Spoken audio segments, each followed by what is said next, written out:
¿Alguna vez se han preguntado cuántos cristianos existirán de verdad? Vienen muchas preguntas en cuanto, por ejemplo, ¿cuántas personas se van a salvar en el día del juicio? ¿Cuántas personas van a ser arrebatadas y cuántas personas se van a quedar aquí y no van a ser llevadas por el Señor cuando Él regrese por su pueblo? Imagínense poder saber y poder tener un detector y poder ver quiénes han sido salvos y poder tener un listado de toda la historia de la humanidad y poder ver cuántas personas verdaderamente fueron salvas y cuántas no. Es más, imagínense que aquí en la iglesia, en una congregación, ustedes pudieran pasar enfrente como yo estoy y poder ver y que cada quien pudiera tener, digamos, una marca encima de su cabeza y decir, ese es un verdadero cristiano que tiene salvación verdadera. Este no, este no, este no, este no, este sí, este no, este sí, este no, este sí. Y de esa manera pudiéramos tener un plano verdadero, sin las dificultades que la palabra nos enseña, de ser precavidos para no ser engañados, de todas estas cosas que suceden. Entonces, llegamos a esa pregunta. ¿Cómo sabemos si somos o no verdaderos cristianos? ¿Cómo sabemos si somos verdaderos hijos de Dios? ¿Cómo sabemos si de verdad estamos cumpliendo las funciones que se nos encomendaron desde hace más de 2000 años?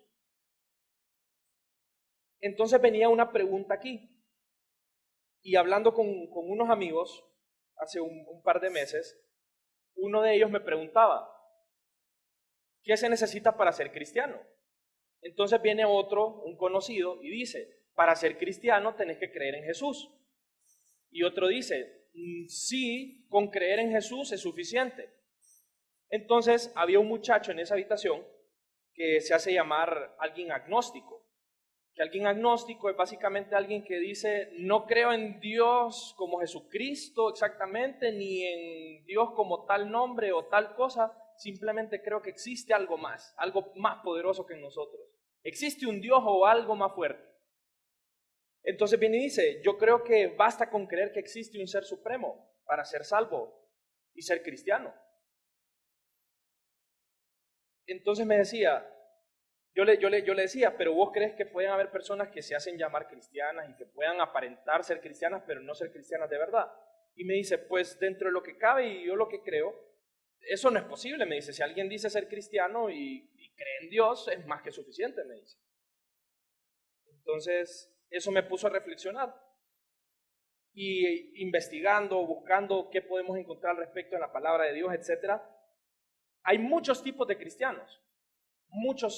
Muchas, ¿cómo podríamos decirlo? Categorías, donde podemos delimitar la conducta de una persona y poder ver este es cristiano o este no, pero no es tan simple. Es entonces que encontramos 3 ejemplos puntuales de 3 personas que se hacían llamar hijos de Dios, que actuaban como cristianos, que incluso servían en la iglesia, o sea, evangelizando en el coro, en lo que ustedes quieran. Pero no se habían dado cuenta que todos esos años de servir, de predicar, de andar de aquí para allá, de hacer cosas por Dios, de aparentar, habían sido una fachada. Y no les estoy hablando de alguien que internamente dice, voy a ir a la iglesia, voy a servir, pero en realidad soy malo. En realidad estoy pecando de esta manera y de esto, y yo estoy ahí para destruir ese lugar. Aunque parezca broma, la mayoría de falsos cristianos que se nos enseñan en la Biblia creían que hacían las cosas por Dios. Y creían que estaban en lo correcto, a pesar de que predicaban y hacían todo este montón de cosas. Pero muy dentro de su corazón, aún sin ellos ser conscientes de esto, no eran verdaderos cristianos, es decir, no creían verdaderamente en Dios y no habían rendido su vida. Y podemos ver a continuación entonces cómo pudieron evidenciar eso. El primer ejemplo. Y por cuestiones de tiempo no vamos a poder leer toda la historia porque es muy larga, pero sí les invito que estudien Números 22, capítulo 22 al 24. Y aquí les voy a hacer un énfasis de lo que quiero demostrarles con esta historia. Había un profeta que se llamaba Balaam, y había un rey que se llamaba Balac. Para que no se pierdan, Balaam es el profeta y Balac es el rey. Entonces, el pueblo de Israel venía de una cantidad de victorias en guerras contra muchos pueblos. Y todos los pueblos de alrededor le tenían miedo a Israel porque decían, donde Israel llegaba, ganaba. Entonces vino Israel y montó su ejército cerca de un pueblo, del cual este rey que se llamaba Balac era el rey. Entonces vino Balac y dijo: ¿cómo es posible que estos israelitas estén tan cerca de nosotros? O sea, en cualquier momento van a venir y nos van a tomar y nos van a conquistar y nos van a derrotar como a cualquier de otros pueblos que han tomado. Entonces vino Balac y dijo: voy a reunir a los ancianos de mi reino, a los magos, a toda esta gente. Recuerden, era un pueblo cristiano, era un pueblo de Dios. Y dijo: ok, si no puedo derrotarlos por la fuerza, todo el mundo dice de que este pueblo gana porque Dios está con ellos. Y siempre los profetas profetizan a favor del pueblo de Israel y por eso es que ganan. Entonces dijo: ok, ¿quién será uno de los profetas grandes de este pueblo? Y había escuchado que era Balaam. Y Balaam profetizaba a favor del pueblo de Israel y hablaba directamente con Dios. Y Dios le revelaba y le decía las instrucciones, y el pueblo de Israel, utilizado Balaam como un medio, fue de mucha prosperidad para el pueblo de Israel. Pero aquí vemos un detalle.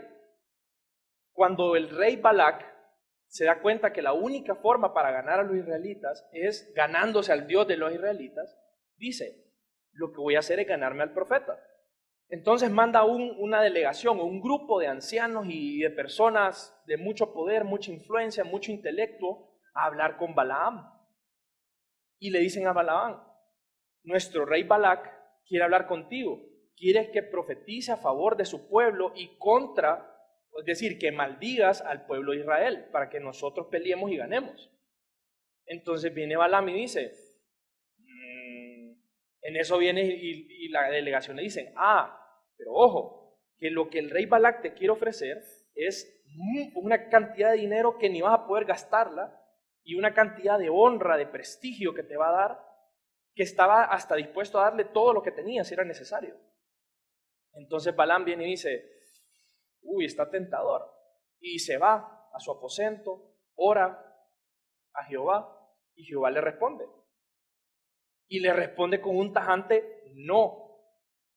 Así de sencillo, le dijo no. O sea, es que ¿cómo usted se pone a creer que el profeta de Israel iba a profetizar contra Israel porque le pagaran, cuando Dios ya había hablado de lo que iba a hacer con ese pueblo en ese momento? Era contradecir lo que Dios ya había hecho y había prometido. Entonces la delegación se regresa triste porque no han podido convencer a Balaam, y van donde su rey y le dicen: mire rey, el Balaam no quiere, o sea, es profeta de Israel y no sé qué. Y con el pensamiento de todo el mundo tiene un precio, vuelve a mandar a la delegación por segunda vez. Y esta vez con más dinero, con más oportunidades, con más honra, con más poder del que podía haber tenido jamás en el reino de Israel Balaam. Y Balaam lo piensa. Y esta vez dice: se ve un comportamiento casi como, bueno, si el Señor está permitiendo esto, tal vez es que Él quiere que lo haga. Entonces lo deja como al azar. Y vuelven una tercera vez a hablar con el Señor, una segunda vez a hablar con el Señor, y le vuelve a preguntar: Señor, ¿puedo hacer esto? Me están ofreciendo dinero, riquezas, todo esto. ¿Será si vienen otra vez? Es porque tú los estás enviando. Y se va entonces otra vez en la delegación, porque la respuesta de Dios obviamente fue negativa. Entonces vuelven una tercera vez donde Balaam, el profeta, y le vuelven a decir: te vamos a dar aún más, y lo convencen. Y la tercera vez Balaam ya no le ora al Señor diciendo: Señor, ¿quieres que haga esto? ¿Es tu voluntad? ¿Estaría yéndome contra ti? Sino que lo ve como una señal de que, no, Señor, si 3 veces los mandaste, es porque tú quieres y estás abriendo la puerta para que venga este dinero y este poder que tanto se me ha prometido. Y entonces viene y le dice, ni sí ni no, le dice. Y se va y habla con el rey Balac y le dice: no voy a maldecir directamente, porque eso sería ir contra Dios, pero si quiero recibir esto. Y lo que vamos a hacer es poner, y empieza a hablar de poner los 2 altares, y el altar que sea es el que va a ser elegido por Dios, como para que Dios tenga la última decisión, cuando vemos un comportamiento negando la voluntad del Señor. ¿A qué quiero llegar con esto? Vemos un comportamiento de alguien que ha sido utilizado por el Señor en gran manera. Había profetizado en una gran cantidad de veces a favor del pueblo de Israel, y gracias a esas profecías que él daba, y gracias a esas instrucciones que Dios le daba directamente a él, el pueblo de Israel pudo adquirir grandes victorias y pudo crecer en número, pudo expandirse en gran manera, y podríamos decir que a cierto modo eran buenos tiempos para el pueblo de Israel. ¿Qué quiero detallar con esto? Balaam se dejó seducir por el dinero, por lo que le ofrecían como ser humano, el poder que le estaban dando en bandeja de plata, y él no se quiso someter a la voluntad del Señor en la primera ocasión. Y muchas veces nosotros creemos que, Señor, te voy a pedir, te voy a orar, y si tú no abres la puerta, la voy a forzar, y si la fuerzo y abre, es porque tú lo permitiste. Entonces casi como que agarramos al Señor en un pulso, y le decimos, Señor, no pelees tan fuerte conmigo. Y cuando el Señor se pone, no vamos a decir débil, pero no nos hace una fuerza contraria, nosotros decimos, como no dijo que no, es un sí. Y por ahí nos queremos ir siempre, adaptando lo que nosotros queremos, lo que nosotros buscamos, y poniéndolo como una etiqueta que diga voluntad del Señor. Y eso es muy peligroso. Volvemos a la pregunta inicial entonces, cuando hablamos de qué es un verdadero cristiano ante Dios y ante las personas. Entonces acompáñenme a Hechos 11, capítulo 11, versículo 26.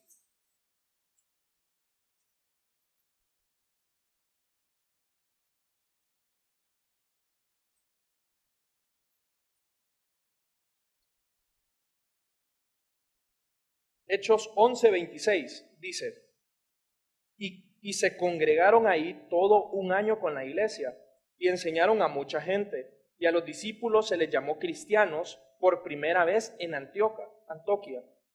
Miren entonces dos factores importantes. Dice que por primera vez se le llamó cristianos a los discípulos del Señor. Vemos dos puntos importantes. En primer lugar, cuando se nos habla de cristianos aquí, cuando pasa la transición de estos discípulos, que solo eran simples discípulos, a ser cristianos, pasa de que dejaron de ser seguidores de una idea, de un movimiento, a pasar a ser seguidores de una persona y de lo que esta persona expresaba y compartía y enseñaba. Es decir, pasaron de ser meramente creedores en Dios a pasar a ser seguidores de Cristo Jesús puntualmente como Dios. Retomando el ejemplo que les decía al inicio con este conocido con el que platicaba, que es agnóstico, me parecía algo interesante, que es un pensamiento, podríamos decir, cobarde. Tener esa satisfacción personal de decir, yo voy a ser salvo porque creo que hay un Dios. Ya se llame Jesucristo, se llame Mahoma, se llame como se llame, pero es un Dios y yo creo en Él, entonces voy a ser salvo. Y algo interesante que él me decía es que él decía, yo no busco más de lo que debo, porque entre más leo y estudio, más me puedo convencer, y eso no es bueno. Todo lo contrario. O sea, ese es el chiste de nosotros como cristianos, no solo creer en Jesús porque mi papá y mi mamá me llevan a la iglesia y todo el mundo cree que existe Dios, y en esta sociedad inclusive decir que Dios no existe está mal visto. Pero también estar tan fervientemente cimentado, convencido de que Jesús existe, tampoco está bien visto. Y la misma sociedad que confiesa que cree en Dios se burla de esa gente, diciendo que son aleluyas o como ustedes quieran llamarlo. El punto de lo que quiero detallar aquí es lo siguiente. En primera instancia, un verdadero cristiano no es un seguidor de una idea o de una persona general o de una doctrina o de una congregación. Un verdadero cristiano es aquel que sigue única y exclusivamente a Cristo Jesús, sus enseñanzas, lo que aquí en la palabra se nos detalla, porque cualquier cosa que se nos enseñe que no está aquí en la palabra, no es de Cristo. Y eso sería decir como, es que el Señor dice tal cosa, ¿y dónde dice eso? Es que no la dice, pero, ¿me entendés? Como que anda por ahí.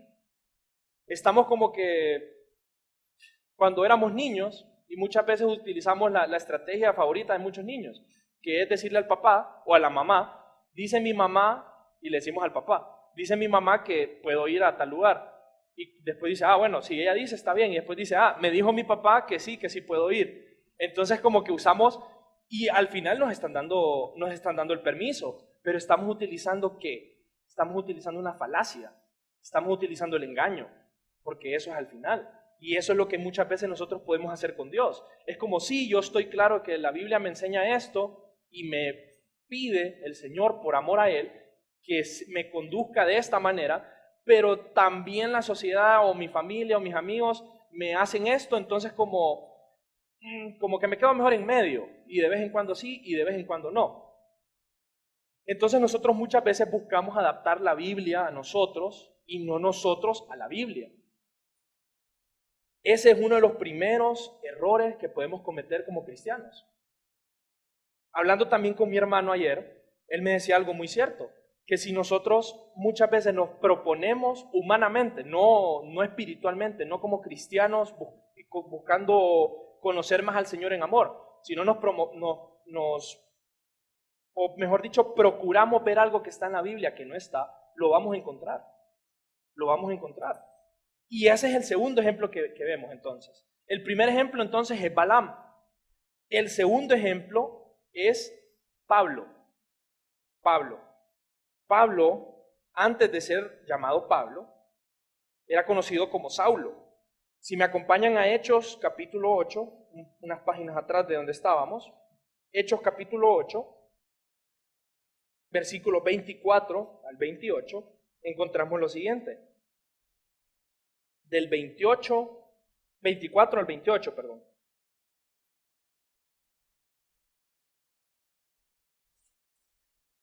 Hay algo que tenemos que tener muy claro.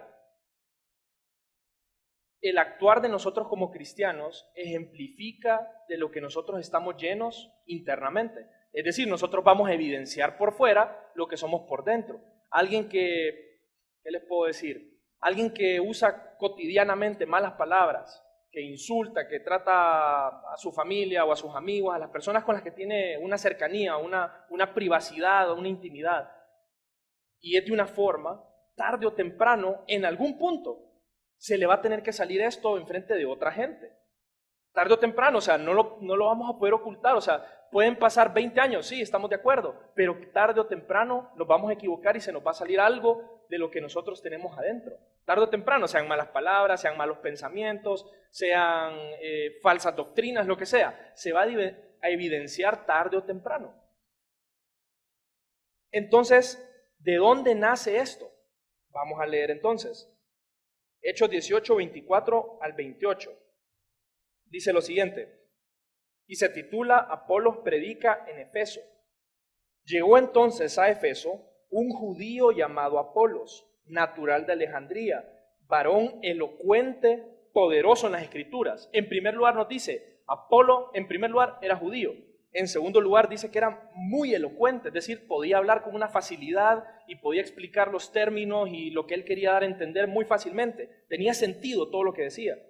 Y después nos dice de que era poderoso en las Escrituras, es decir, que tenía un conocimiento vasto, se entrañaba en la palabra de Dios, sabía, me imagino si era judío y si predicaba, tenía un grado de conocimiento excepcional, donde podía hablar de historia, podía hablar de principios, podía hablar toda la parte teológica de las Escrituras. Pero miren lo que sucede. En el versículo 25, había sido instruido en el camino del Señor y siendo de espíritu fervoroso, hablaba y enseñaba diligentemente lo concerniente al Señor, aunque solamente conocía el bautismo de Juan.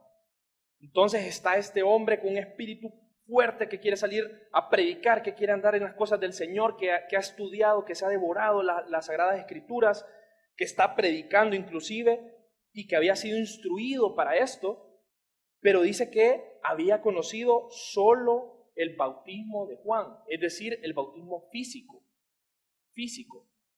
no espiritual, que instauró Jesucristo.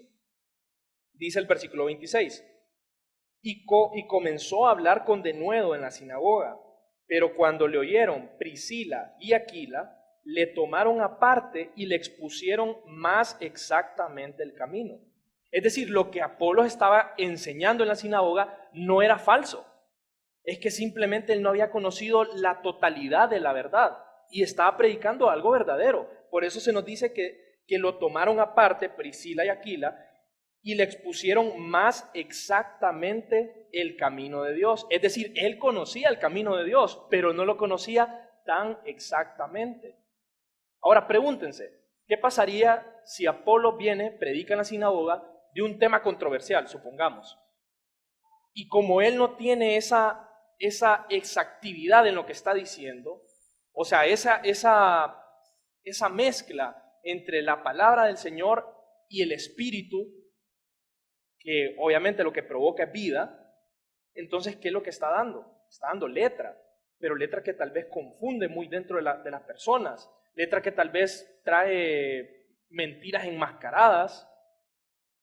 Si yo les preguntara a ustedes, ¿creen que Apolos estaba haciendo esto de mala fe, con maldad en su corazón? No.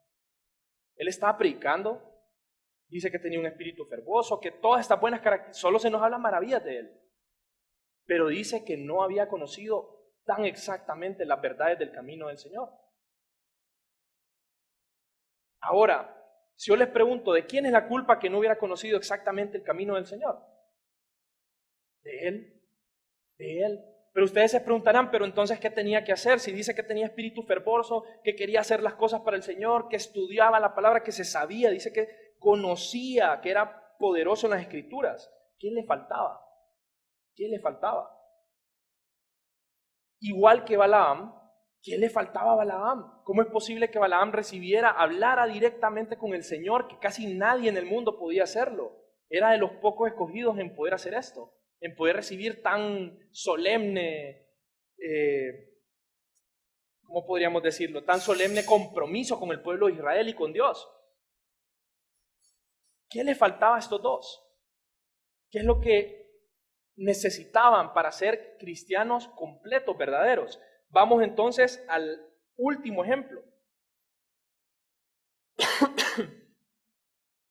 Vamos al libro de Hechos, capítulo 8.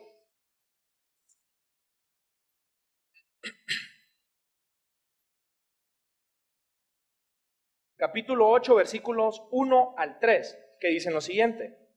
Saulo persigue a la iglesia y Saulo consentía en su muerte. En aquel día hubo una gran persecución contra la iglesia que estaba en Jerusalén y todos fueron esparcidos por las tierras de Judea y de Samaria, salvo los apóstoles.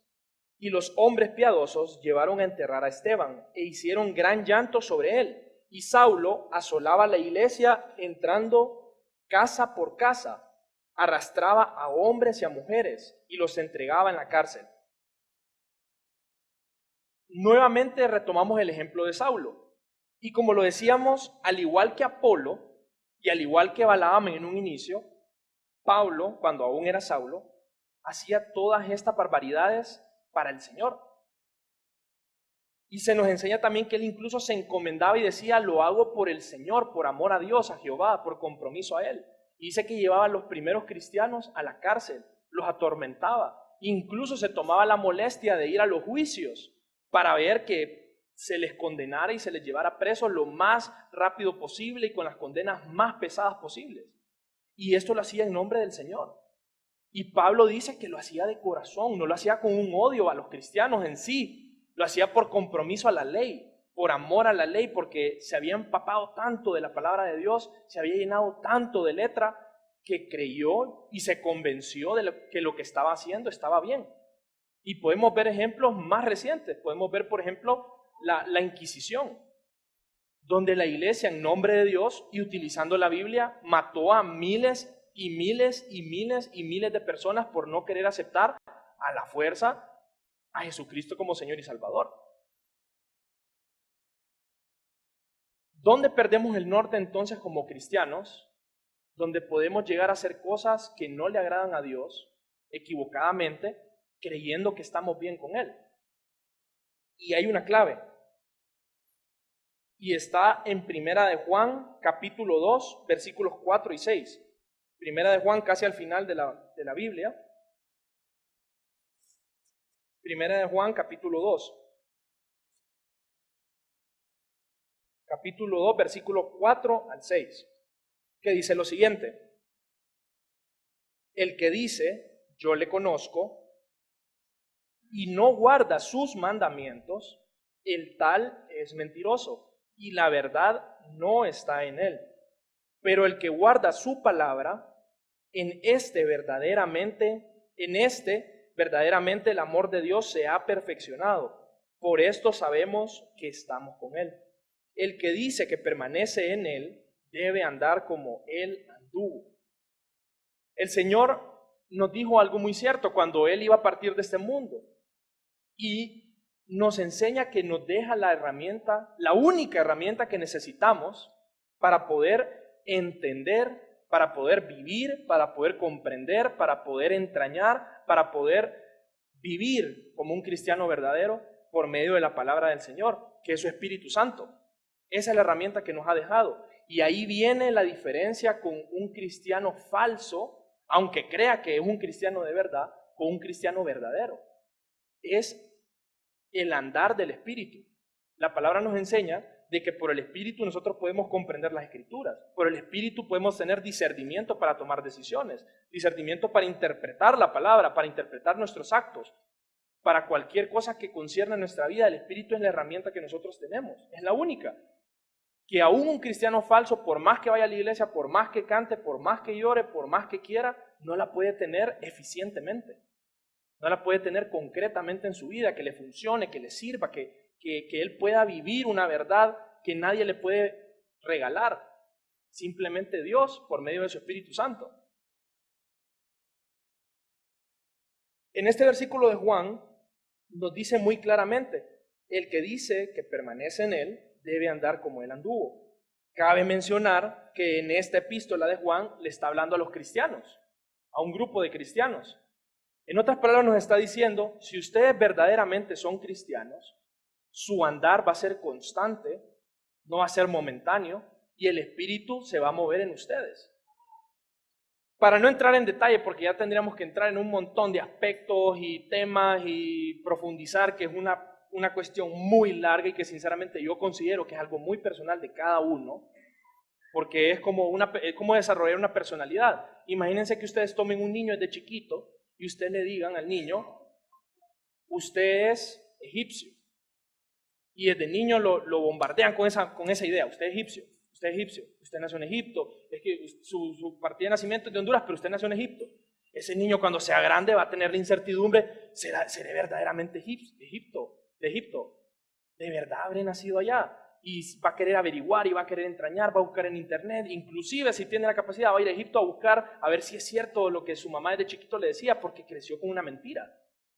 Entonces nosotros, si cuando nos convertimos en cristianos, crecemos con verdades a medias, ni siquiera con mentiras, con verdades a medias, porque nosotros no entrañamos en la palabra, porque nosotros solo escuchamos lo que el que predica nos dice, o los que predican nos enseñan, o lo que el mensaje de tal persona dice en YouTube, y no lo que yo, por medio del Espíritu Santo que tengo en mí, encuentro en la palabra, vamos a tener verdades a medias. Esa es la realidad. Porque la misma palabra nos enseña que Él nos quiere enseñar concretamente, individualmente a cada uno. Y sus verdades son diferentes para todos, en el sentido del que Él, por ejemplo, a medida que nosotros le buscamos, dice, Él nos demuestra su voluntad, su corazón. Y eso usted, por más que a mí me demuestre muchas cosas, yo no puedo venir, por ejemplo, a donde el hermano Mario y decirle, mira hermano, me enseñó esto el Señor, y tal vez Él me puede comprender humanamente, pero no va a poder experimentar lo que se siente sentarse mucho tiempo a investigar y que el Señor, como que en nuestra mente, como que los puntos conectan. Eso no lo podemos hacer por otra persona. Y cuando nosotros logramos ese tipo de cosas, es cuando nosotros nos estamos llenando de verdad, no de medias verdades. ¿Cómo entonces evitamos ser falsos cristianos o cristianos a medias? Que es lo mismo, es falso. Es un término diferente, pero al final es lo mismo. No ser un verdadero es falso. No importa si es por poco o por mucho. En primer lugar, estudiando su palabra. Esa es la clave principal, estudiando su palabra, fortaleciendo el Espíritu Santo que está en nosotros, nutriéndolo. Muchas personas, cuando piensan en el Espíritu, piensan que es una palomita que anda dentro de nosotros y que cuando nos portamos mal, es como que nos está apoyando diciendo, estás mal, estás mal, estás mal. Y esa no es la funcionalidad principal del Espíritu Santo. La verdadera función del Espíritu Santo es como unos anteojos, por decirles un ejemplo, unos anteojos que nos permiten ver la verdad, que nos permiten ver los errores, que nos permiten ver dónde tenemos que enmendar, nos permite ver dónde están las verdades que el Señor nos demuestra en la Biblia, que nos enseña a cuándo retroceder, cuando no conviene seguir con los caminos que tenemos. Esa es la verdadera herramienta del Espíritu Santo, que nos da un apoyo, un soporte sobre el cual nosotros podemos construir algo que le pueda agradar al Señor verdaderamente. De lo contrario, nosotros podemos construir castillos de 1000 pisos, pero si el fundamento no es la palabra de Dios y construido mediante el Espíritu Santo, ese edificio no le sirve de nada al Señor y no es agradable ante sus ojos.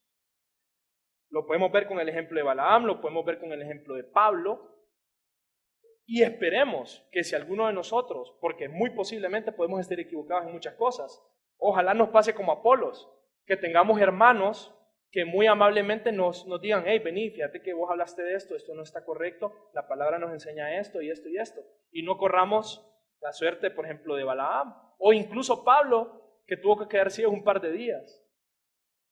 Entonces, ¿qué quiero recalcar y qué quiero resumir con todo esto que les he dicho?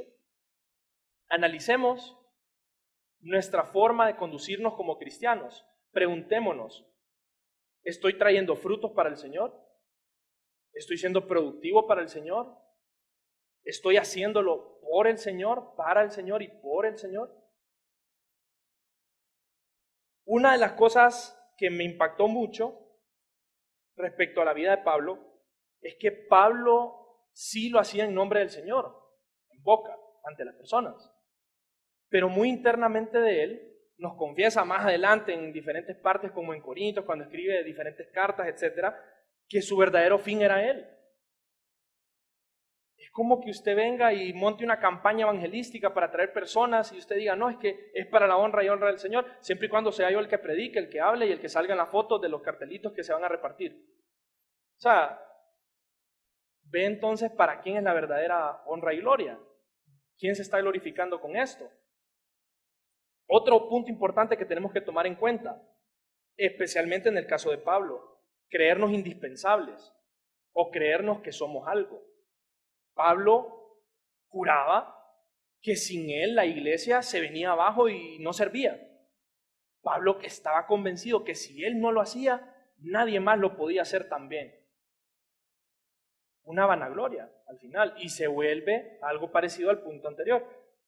Otro tema importante, ser demasiados blandos para lo que escuchamos. Muchas veces podemos escuchar un mensaje, una palabra de alguien, o simplemente lo que podemos escuchar aquí el domingo, y escuchamos, absorbemos una que otra cosa, pero en general nos quedamos con la verdad que esa persona dijo. Sinceramente, ¿cuántos después de escuchar un mensaje aquí hemos quedado con dudas que las anotamos y después nos vamos a estudiar y si algo está incorrecto hemos intentado hablar con la persona? Quizás algunos. Y eso es algo sumamente importante, porque estamos confiando de que la palabra de esa persona que se puede equivocar, no la respaldamos con la palabra de Dios, es decir, no nos, ¿cómo decirlo? No nos inquietamos por buscar más exactamente la verdad de la palabra. Una de las cosas que nos enseñaba la Biblia en cuanto a la vida de Jesús es que después de las sinagogas, cuando él predicaba, los apóstoles lo tomaban aparte y le hacían preguntas. Un buen ejemplo es el hecho de las semillas, cuando se nos da la historia de las semillas que fueron tiradas y que vinieron los sembradores y algunas semillas germinaron, etc. Y Jesucristo da esta historia ante todo el pueblo. Y después los apóstoles lo tomaron aparte y le dijeron, Señor, no entendemos esto, explícalo. Y de esa manera ellos pudieron conocer una verdad, porque no se quedaron con eso que escucharon ahí, sino que buscaron, hostigaron, quisieron conocer más, provocaron esa verdad que vino a sus vidas. ¿Con qué termino entonces? No nos quedemos con una idea de que ser cristiano es algo social. Es simplemente verse bien ante las personas, es portarse bien, es andar la Biblia en el brazo y que estas cosas son símbolos de que estamos bien o simplemente servir en la iglesia o venir a ayudar o lo que sea, porque eso lo que denota es una conducta moral. Pero la conducta verdadera de un cristiano se refleja en su espíritu, se refleja en el obrar del Espíritu Santo en su vida, que después puede ser vista por los demás como algo que se refleja de nuestro interior. Analicemos entonces lo que tenemos en nuestro corazón. Analicemos dónde estamos parados como personas, dónde estamos parados como cristianos, como hijo, como padre, como amigo, como hermano, como estudiante, como empleado. Y digamos, estoy bien, estoy siendo, si me pudiera ver desde afuera, como desde un televisor y mi vida es una película, sería la vida de un verdadero cristiano.